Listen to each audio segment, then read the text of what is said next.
Hello everybody. So here we are, beautiful part of the world. Lovely evening. It's about 6 o'clock in the evening, and conditions are really nice for salmon. Visibility is a bit cloudy. Water's a bit cloudy, but I can see stones. When I look down, I can sort of see stones. So I've got a silver ticer on. I've not got a coloured ticer on. I've got a silver ticer on. Just letting it bounce along the bottom. I've got a 25-pound braid on. A little bit of clear mono for a leader. It's nice and overcast. Some beautiful mountains in the background there, look. Now we've just been fishing off the point with this gentleman over there. He just advised me saying that the tide's coming in, and you've got to be a bit careful with the wash which comes over the bank. So it's just a nice bit of friendly advice from a local, just sort of advising you, saying don't spend too long on the point. You know, it's not worth it getting cut off and all that sort of stuff. So it's best just to, I was keen to carry on there, but then again I had this feeling just come over my back, sort of saying you're not properly going to enjoy it, knowing that I could get, not so much me, but I got my bag and I got my car keys and my wallet. If that went in, I'd be in serious shit, and I'd probably end up jumping in after it, and then we've got an all-on epic to try and get back to shore. So sometimes it's just best just to sort of follow advice and just go to an easier vantage point. So because I got spooled by that giant car wire, I've just decided to put my multiplier on this rod, my little Raider rod. This rod is actually just over $100. It's a travel rod. It's cast 30 ounce. That's about 7 foot. It's beautiful for this. It's light. I've got my surf casting reel on it, but it doesn't matter. It's a bit big for it, but I just feel that lure just dancing on them stones, which is all you need to do. I see this water here. So it's quite fast out there. But where it just comes in, the lure does actually pick up a little bit, which is not really what I want. I want it to sort of stay right on the bottom as it enters. I've seen salmon park themselves in this sort of, less of a flow water. They hug the bank. So they swim up, and then they have a breather tight to the bank. So ideally, you want to get your lure tight into the sort of the less of a flow water as you can. But then saying that, I've hooked salmon right out in the middle,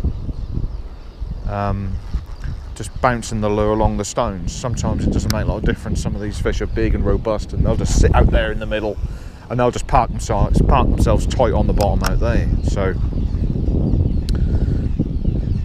key thing is to, I can feel my lure bouncing on the bottom, which is perfect.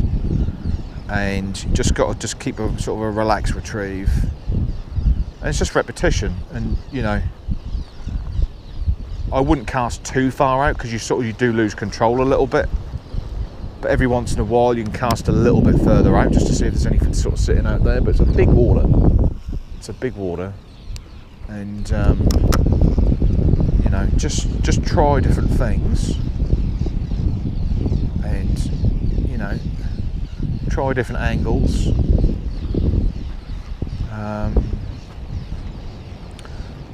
And just sort of, you could argue it's a little bit of a scattergun approach, but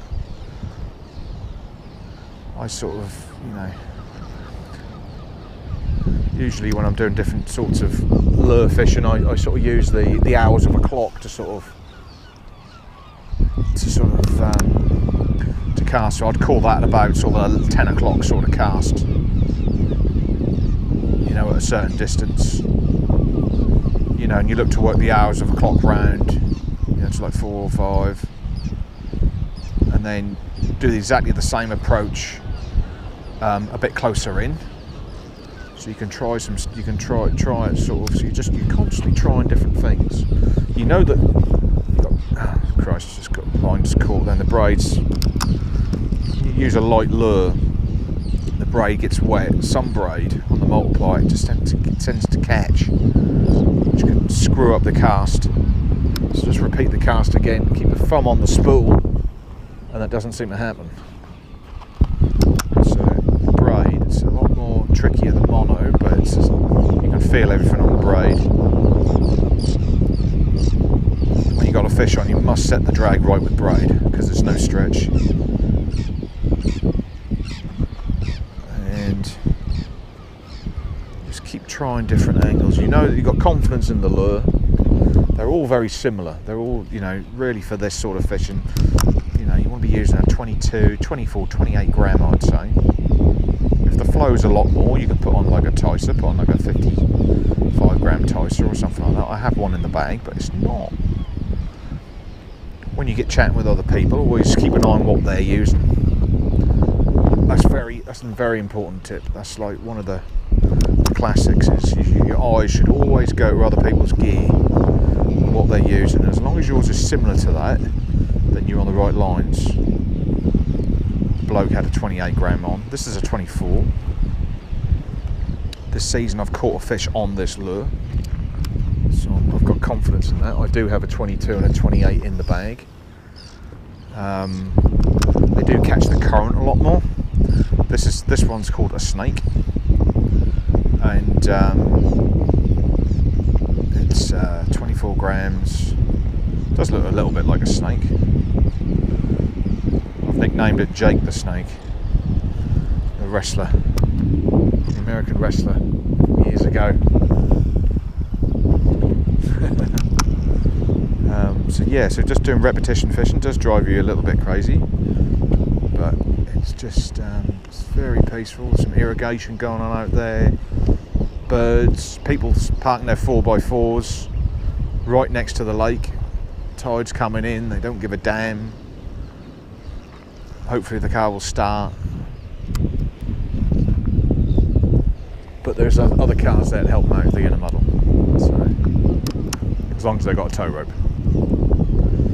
There's other people catching carwai. There's somebody wading in the middle of the bloody river. What he's doing, I do not know, whether he's lost his lure or what, but there's a bloke just in the middle of the fucking river. Fuck knows what he's doing. His carwai's probably got tangled up or something, and he's gone out there to get his carwai, so he's got something for dinner. So what the plan is, we're just going to keep working this lure, and then we're just going to change to a slightly different lure. Now I've been told that there was two salmon caught this morning.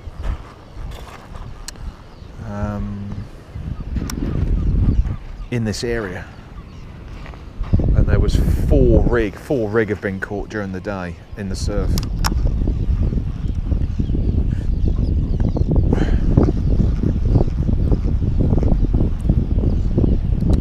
So fish are here. Oh,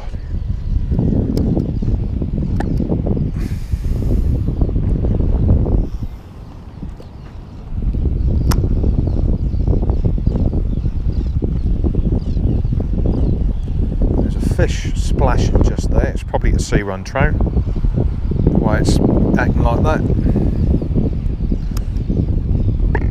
It's a good sign. I've actually lost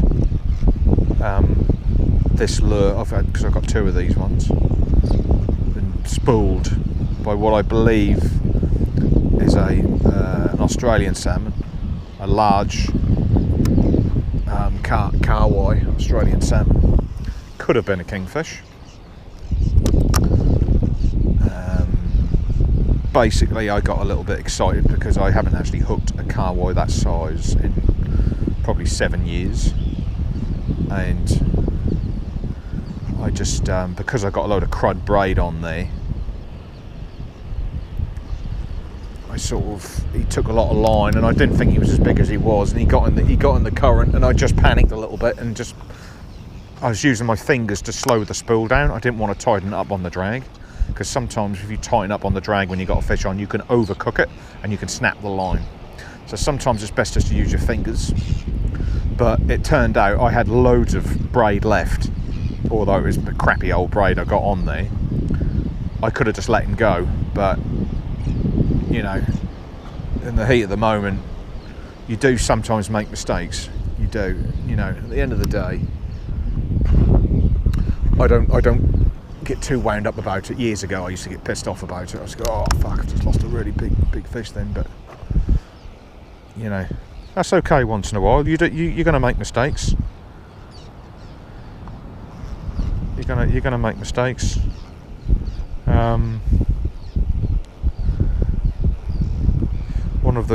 One tip I would say, with regards to fish, whether you do it heavily or medium or lightly, you should always try and strike your fish a little bit.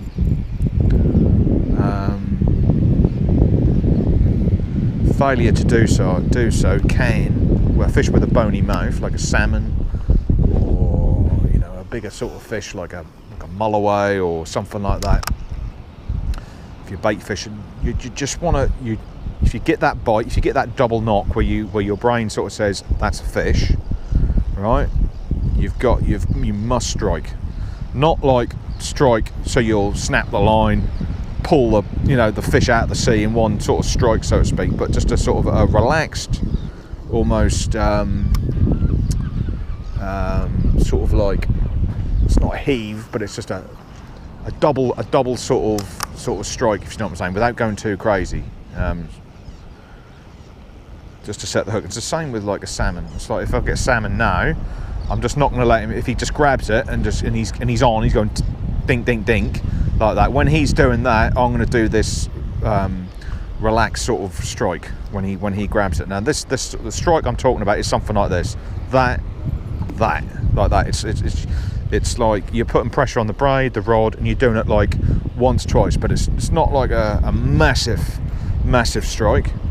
Now, one or two of you might be thinking, what on earth is he going on about? But I'm telling you, they've got bony mouths. Although these hooks are sharp, and these are particularly actually quite good hooks, do not rely on the fish alone setting the hook, and you with just a rod bent. Do not rely. You've got to try and set the hook. Now, if you're out in a boat and you're fishing off a boat, you don't need to strike. You just got to keep retrieving until the fish is on. All right. So I have actually hooked salmon in the surf on my beach rod, retrieving, and all with that you can just retrieve and keep retrieving until you can't retrieve no more, and you can get a good hook up like that. But I find when you're in the river, it's always best to strike. And you watch some good anglers who've caught a lot of salmon, and if you're fishing alongside them when they hook a salmon, just watch them, just watch what they do, and you'll see that they'll do a very it's not a casual, but it's a very sort of pronounced sort of double strike, or just a single strike. It's just setting that hook without going too crazy. Fish with a bony mouth, you just got to try and set those hooks. So you make mistakes when you're fishing. You learn from it. Every trip you go on, don't get too downhearted if you don't catch anything. Watch, learn. There's all sorts of things. Information off other people, all sorts.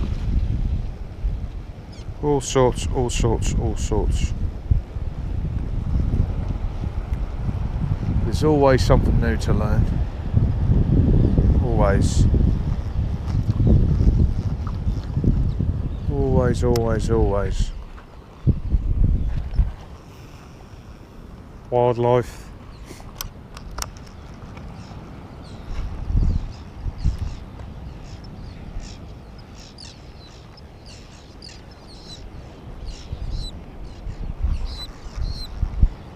We're just looking for, now the telltale when you're in this situation, when you know, getting a bite and what to expect. It's all I can say about it is you can feel like this, your brain goes, there's something there. That's usually number one. And you know, usually it behaves different. You cast it 100 times, 200 times, 500 times, however many times you stand here and you're casting it. You're doing it, and you might be in a relaxed state, you're not really paying attention to it or whatever, but your mind will just say, hang on a minute, something's grabbed it, or I think something's got it. So with that you really want to do that strike. So your drag's already set good, and you ain't got to worry about that. You certainly haven't set your drag too tight. If you have, you're a fool, because that's where you spend all that time hooking a fish up, and you go and make a mistake like that. So it's about doing the basics well, and making sure you've got everything covered. What could go wrong? Because these fish are very few and far. Bites per season, I mean, I'm not being funny. The season lasts about 4 months. This year we've had about available. We're going to have about, looks like about 3 months because of the rains we've had. So that means you've got 12 weeks. And on a good season, I mean, time is a factor with work and things like that. I mean, but I think I had 4 fish one year. So you're talking about probably, you know, you might have 5 bites, 5 takes. So what I'm saying is, you know, you've got to eliminate the silly mistakes if you're going to be